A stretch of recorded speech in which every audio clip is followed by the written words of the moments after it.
Hello foodies, ரொம்பவே டேஸ்டான veg Cola உருண்டை எப்படி செய்யுதுன்னு பார்க்கலாம் வாங்க. சேனக்கிழங்க இந்த மாதிரி துருவி ஒரு கொதி வேக வச்சு எடுத்துக்கோங்க.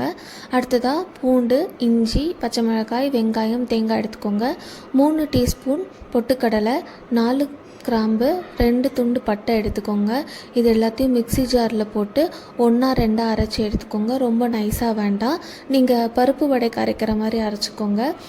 உப்பு போட்டுக்கோங்க. உப்பு போட்டு நல்லா அரைச்சி எடுத்ததுக்கப்புறம் எடுத்து வச்சுட்டு உப்பு சரி பாருங்கள், பத்தலைன்னா கொஞ்சம் போட்டுட்டு மிளகாய்த்தூள் கொஞ்சம் போட்டு நல்லா கலந்து விட்டுட்டு இந்த மாதிரி உருண்டை பிடிச்சி வச்சுக்கோங்க.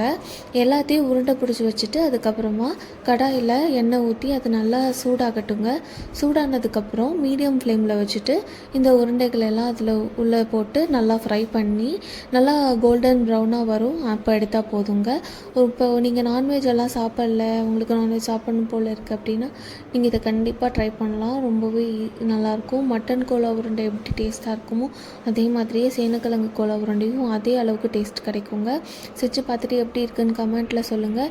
இதே மாதிரி எக்ஸைட்டிங் அண்ட் இன்ட்ரெஸ்டிங்கான வீடியோஸ்க்கு நம்ம சேனலை ஃபாலோ பண்ணுங்கள், சப்ஸ்கிரைப் பண்ணுங்கள். தேங்க்யூ.